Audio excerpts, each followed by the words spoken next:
3 with me, Russell Brand.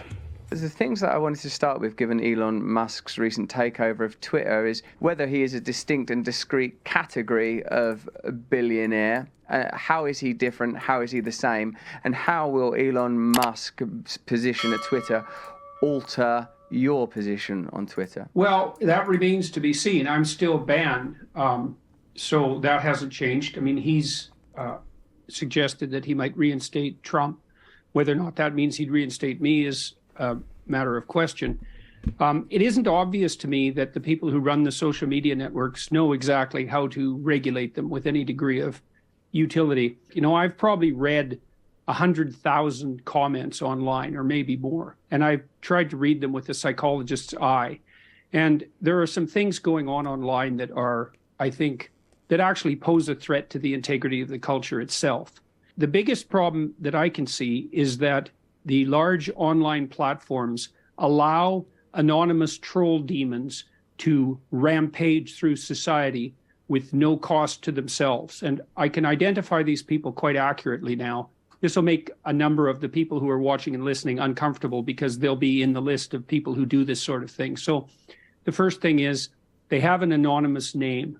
The second thing is the anonymous name usually has something psychologically significant about it in a very negative direction. So it's self-denigrating, or it's demonic, or it's otherwise offensive, and purposefully so.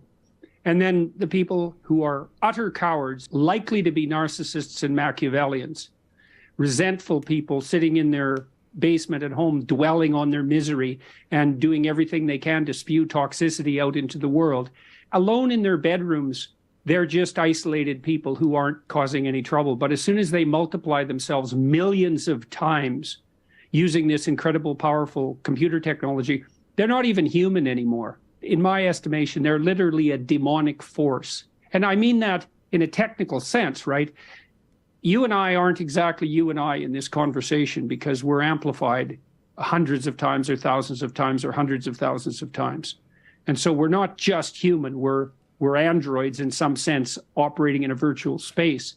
And these online trolls have that power because they have access to an audience that they would never gather by their own merits. They are saying things that are derisive and inflammatory and that would absolutely 100% get them punched if they ever said it in public. Imagine that. Hey, he just said, hey, the trolls is fucking it up for everybody, bro. The trolls is powerful, dog. They fuck all this shit up, bro. And that's a fact. These motherfuckers would not say that shit to nobody's fucking face, but, you know, Twitter fingers behind that screen, they go crazy, bro. And to hear Peterson say that shit like that, that's hard. That's hard. They would not say that shit because they would get up. Hey, say it again, bro. I like that. Are saying things that are derisive and inflammatory and that would absolutely 100% get them punched if they ever said it in public. Imagine that there's a hierarchy of unconstrained people, and there's a variety of people who are very unconstrained, but in normal social discourse would be able to keep themselves under control because of the controls that are there in normal social discourse. Facts. You lift those controls and they just go off. And so that's what we're seeing online, and that has to be stopped. I think the large tech companies should be required to put in know your customer laws. They should ban anonymous accounts, but in this way. Imagine that you have a section for comments where it's real human beings that are verified, and you have another section underneath that's for anonymous troll demons. And if you want to go visit their hell and see what their resentful minds are spewing into the public landscape, then you can. Otherwise, you stick to the real human beings. And I don't know if Musk and the other people who are running the big social media networks understand the pathology that's associated with this online commentary well enough to control it. So we'll see. What I would like to draw your attention to. I definitely think Elon is aware of it. I mean, that motherfucker can get rid of all the trolls like that. He can fucking do a Thanos snap and get rid of all that shit with his smart ass. But hey, that was tough. That was tough. The trolls is a big problem. Get these motherfuckers the fuck out of here. Works.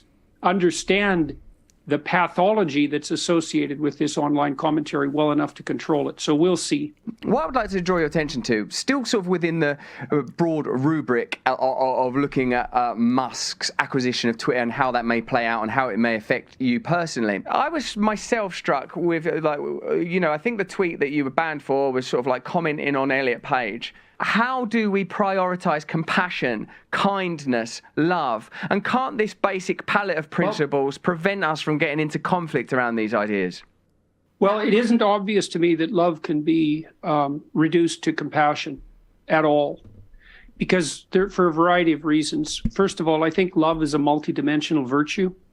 And there's many other virtues than compassion. Think about it this way, Russell. Imagine that the purest expression of compassion is the love of a mother for a true infant. We could really think about that as true compassion, 100% compassion. And the reason for that is that if you have an infant from birth to, say, 6 months old, nothing the infant does is ever to be questioned. The proper response to the infant is, whatever the cause of their distress, fix it. You immediately prioritize its reduction. But then as the child starts to develop, and as soon as it becomes capable of its own voluntary movement, as soon as it becomes ambulatory, its nervous system starts to change, of course. But then there are other elements that have to be introduced into the relationship to make it a relationship of proper love. And some of that's judgment, which is often considered antithetical to compassion, and some of it's encouragement. And encouragement has a fair bit of judgment in it, because when you're encouraging someone, you're not exactly being compassionate for who they are. You're doing what you can to facilitate who they could be. And what you're doing constantly when you're encouraging someone is prioritizing who they could be over who they are. And that's an element of judgment. And that judgment, you might say, if you're not thinking about it precisely from the religious perspective, is your own ability to decide which parts of you should go. Then the question is, are you compassionate for who you are, or are you compassionate for who you could be? And the second is just as important, or maybe more important. And when that's applied to the self, I can see that the requirement for this judgment, the great success. Hey, Jordan Peterson is... That motherfucker is brilliant, bro. Like the way he broke that shit down, dog. Just off the top.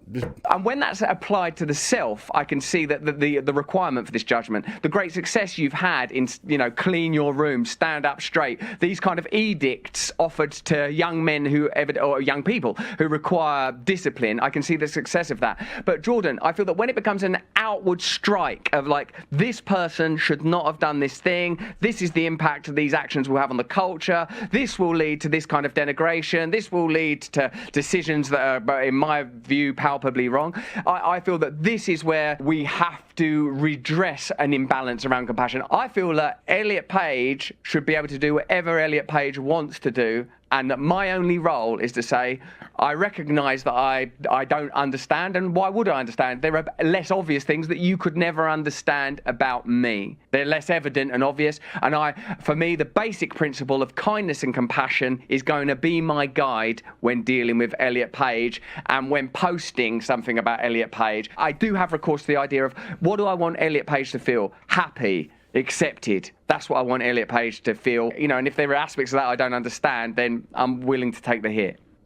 When you think about your behavior on your YouTube channel, I don't agree with Russell, bro. I don't agree with him. Just because where we are in society right now, like addressing everything with compassion, kindness, and all that shit, bro. You gotta fight the fucking demon, dog. And that Elliot Page shit, it's right when the girl, I think she got the mastectomy, and she had a bunch of followers, and that shit has influence, was gonna fuck other people's minds up. Like fuck that, because that community has all the fucking power, and they fight fire with fire. You know what I'm saying? So like, I remember Jordan Peterson called that shit out, like, this is a bunch of bullshit. Right? But if it wasn't for this community moving the way they fucking move, I doubt Jordan Peterson would have had the response that he had. I mean, if they were held accountable and addressed equally like everybody else is, but they're allowed to do whatever the fuck they want. And if you don't go direct at it and address it, then they're gonna be able to do whatever the fuck they want. Plus just coddle them, oh, it's okay. No, but I'm just entirely opposite of Russell in that regard. Compassion and empathy and all that shit, bro. Yeah, I get it, man, but there's a time and place for everything, and I have no problem with the fuck JP did. Yeah. when you think about your behavior on your YouTube channel, you're spending a lot of time in public criticism, and going after large corporations, going after those who are engaged in fascist collusion, and I think rightly so. I think that you're an extremely useful voice in that regard, and you're a critical voice, and you're a critical comedic voice, which is a good kind of critical voice, and not exactly compassionate, right? Because you're also using creativity on the humor side to make your point, and you're doing it in a playful way, and I think that playful criticism is the hallmark of the master critic. And I think the Joker and the Jester in that regard are master critics. But that's not compassion, right? That's a different virtue. And often it's very, very pointed. You do act as a social critic in many, many ways, and you do leaven it with comedy, and I think that's extraordinarily appropriate. It's part of what's given you such a broad voice. And that criticism is absolutely necessary. Now, let's speak about Elliot Page more specifically. So the first thing I'd like to bring up is the fact that in the UK, the Tavistock Clinic was recently closed. And that was the biggest clinic doing gender transformation surgery that operated in the British world. 1,000 of the 19,000 kids have now launched a lawsuit for medical malpractice. 1,000. And when Elliot Page went online and showed off his or her new chest, she or he got 1.7 million Instagram likes. So then the question is, okay, compassion. Well, I think Elliot Page stepped over the line from victim to perpetrator, because when girls hit puberty, their negative emotion spikes and they develop bodily image problems, because neurotic, and that would be negative emotional experience for women, is extremely tightly tied to body image. And so if you're a girl who is undergoing the hormonal changes that are going to elevate your negative emotion, which is what happens at puberty, you're going to be focused on body image. And if you're an unpopular girl and you're awkward socially, the probability that you're going to think something's wrong with your body is almost 100% if you're female. So I can see what makes you angry about it. It's your analysis and it's your opinion that it's a powerful influencer and it's going to lead people to make decisions that are going to be detrimental to their lives. But the evident and palpable anger, I feel, diminishes your position, because now anger is in the conversation. I think you offer a great deal that is valuable and necessary, but I feel beyond the value and necessity of honesty, authenticity, and information that is underwritten by data and experience, I feel that it creates more opposition to approach a matter like this in the manner that you have done.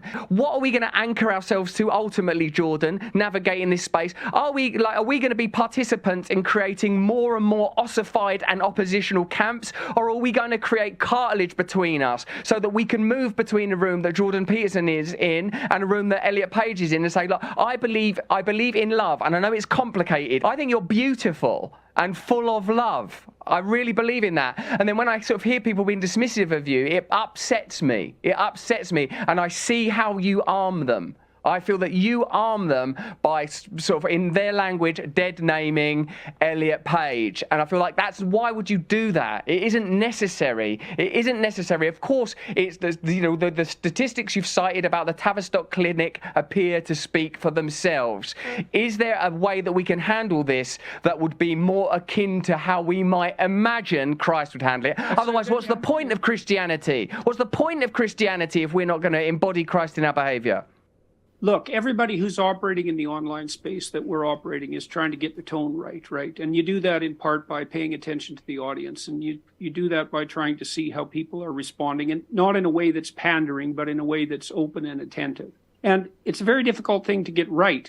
So the question you're asking is, well, when is anger appropriate? When is it not appropriate? When is it only inflammatory? That's a really hard question to answer, to get that balance between judgment and encouraging acceptance right. I suppose part of the problem is we don't know exactly how emotions scale in an online environment, right? And definitely I found that even when I'm delivering very cutting material, as I just wrote an article for The Telegraph on the upcoming privation that Europe is going to be facing and the rest of the world in the winter. And I tried to read it as calmly as I possibly could, even though it's extremely cutting. And the calm delivery seems to alienate fewer people and bring people in more than an angry delivery without any shift in semantic content.